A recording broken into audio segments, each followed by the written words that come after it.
बात इस वक्त की एक बड़ी अपडेट की कर लेंगे। रूस ने दावा यह किया है कि यूक्रेन ने क्राइमिया पुल को उड़ाने की कोशिश की है। यूक्रेन के क्राइमिया पुल को हमले का दावा किया गया है, लेकिन इस हमले में कोई भी नुकसान की खबर अब तक नहीं मिली है। तो ये बड़ी अपडेट आपको बता दें, क्राइमिया पुल को लेकर लगातार खबरें सामने आती रही हैं और ऐसे में रशिया की ओर से दावा इस बात का किया जाता रहा है कि जो क्राइमिया पुल है उस पर अटैक किया गया है। और दरअसल क्राइमिया पुल इसलिए बेहद इंपॉर्टेंट है क्योंकि यूक्रेन से सीधा रास्ता जो रशिया को लेकर जोड़ता है वो क्राइमिया पुल से होकर जाता है, जिस पर पहले ही लगातार 4 बार अटैक हो चुके हैं। और वहीं रूस यूक्रेन युद्ध के बीच एक और बड़ी खबर मिल रही है कि पुतिन के पास टैंकों का टोटा इस वक्त पड़ गया है। पुतिन 75 साल बूढ़े टैंकों को यूक्रेन में भेजने के लिए मजबूर हैं। रूस के 1,500 ऐसे टैंक हैं क्योंकि जो कि इस वक्त जंग खा रहे हैं, उन्हें अब यूक्रेन रवाना किया जा रहा है। जंग के मैदान में रूस को जिस स्तर पर हथियारों का नुकसान उठाना पड़ा है, उसे देखते हुए बुजुर्ग टैंकों की तैनाती अब बहुत बड़ी मुसीबत बन सकती है।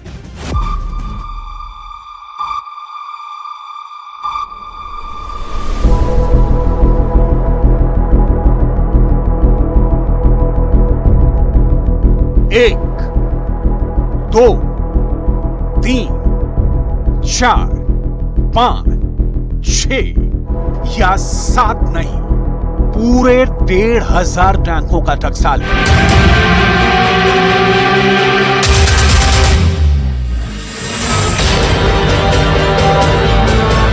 दुनिया में शायद ही कहीं 1,500 टैंकों को एक जगह इस कदर इकट्ठा किया होगा। इन टैंकों की कहानी इतनी दिलचस्प है कि आप सुनेंगे तो दंग रह जाएंगे। लेकिन इसकी डिटेल आपको आगे बताएंगे। पहले एक एक कर वायरल हो रही इन तस्वीरों को देख लीजिए, क्योंकि इन तस्वीरों को देखने के बाद ज़ेलेंस्की बहुत खुश है। यूक्रेन की सेना ने रूस के इन टैंकों की तस्वीर सामने आने के बाद मूवमेंट तेज कर दी है।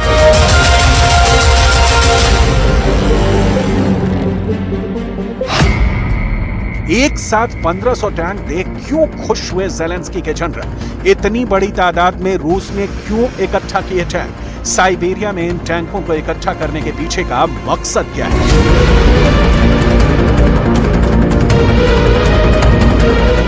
सिर्फ इन 3 सवालों का जवाब जानने के लिए इन टैंकों की हिस्ट्री, ज्योग्राफी और बायोलॉजी की डिटेल समझनी होगी।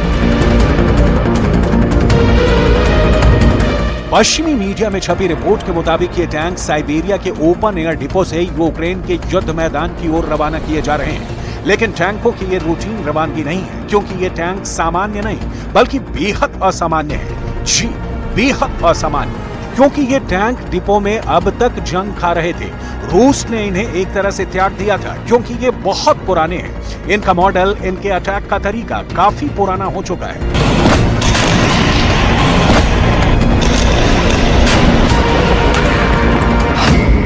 सवाल है, फिर 70 साल पुराने टैंक क्यों निकाल रहे हैं पुतिन? बुजुर्ग टैंक यूक्रेन के लेपर्ड और चैलेंजर टैंकों के सामने कैसे टिकेंगे? क्या पुतिन के पास अब टैंकों का टोटा पड़ता जा रहा है कि बूढ़े टैंकों की युद्ध में तैनाती के लिए पुतिन विवश है?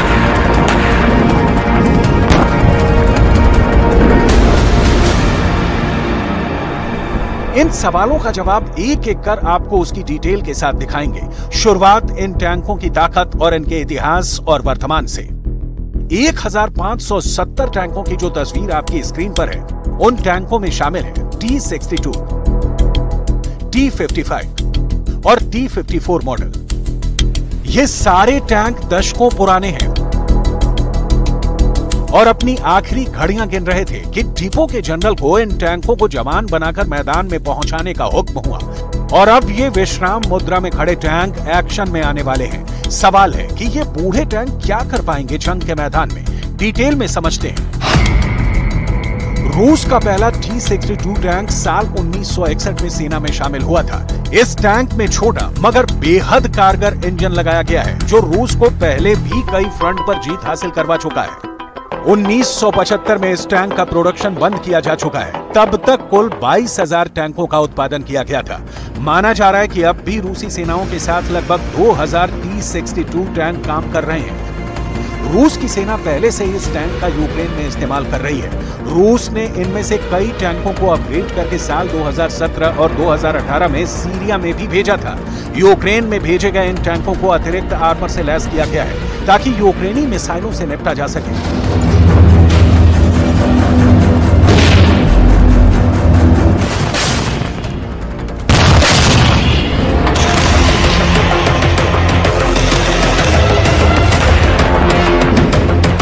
T-62 की मेंटेनेंस कॉस्ट बेहद कम होती है, जो रूस के लिए फायदे की बात है। एक्सपर्ट्स मानते हैं कि T-62 टैंक के जरिए घनी आबादी वाले इलाकों और पहाड़ी इलाकों में ऑपरेशन में आसानी होती है।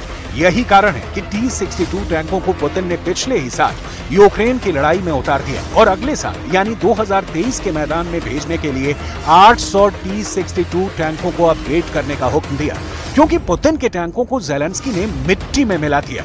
यहां तक कि रूस के कुछ टैंकों को उनसे छीन लिया और अब उनका इस्तेमाल रूस के खिलाफ कर रहा है।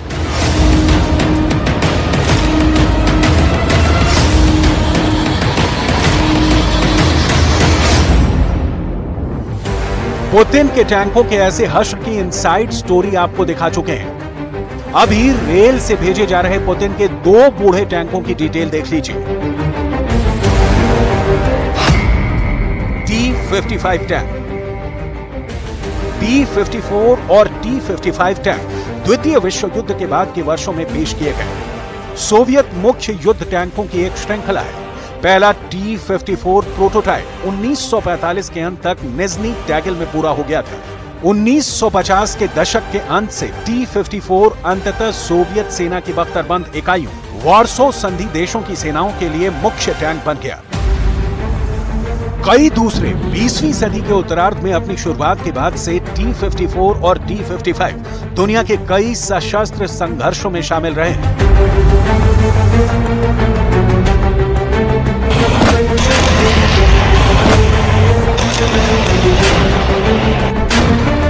T-54 और T-55 टैंक रूस ने सेकेंड वर्ल्ड वॉर के दौरान लॉन्च किया था। पहला T-54 प्रोटोटाइप 1945 के अंत तक तैयार हो गया था। इसके बाद इन टैंकों में कई बार अपग्रेडेशन का काम हुआ। 1950 के दशक के अंत तक ये टैंक सोवियत सेना के लिए मुख्य युद्धक टैंक बन गया।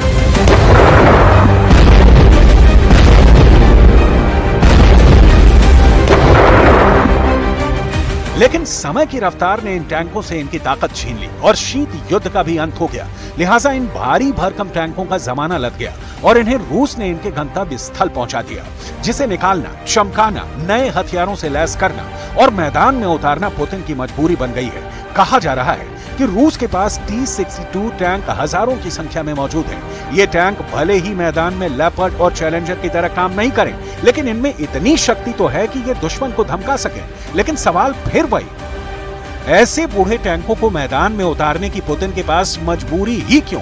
जिसके जवाब की डिटेल आपको यहाँ बहुत गौर से समझनी चाहिए, क्योंकि यूक्रेन अब तक ड्रोन और एंटी टैंक मिसाइलों के जरिए रूसी टैंक को बर्बाद करता रहा है। रूस परेशान है और उसके पास अपने बूढ़े टैंकों को उतारने के अलावा कोई दूसरा विकल्प नहीं है।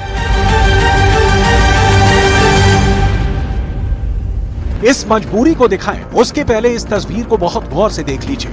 यह रूस का वैगनोवो बेस है। यहाँ टैंकों को रखने की जगह को देखिए। सैटेलाइट तस्वीरें बता रही हैं कि यह करीब करीब खाली हो चुका है। ये वही टैंक हैं जो यूक्रेन गए और वहीं दफन हो गए।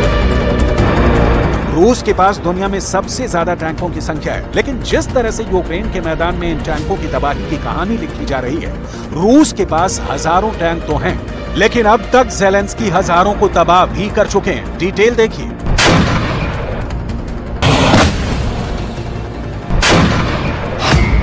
$4,300 tank, 8,303 armoured combat vehicle, 5,028 artillery,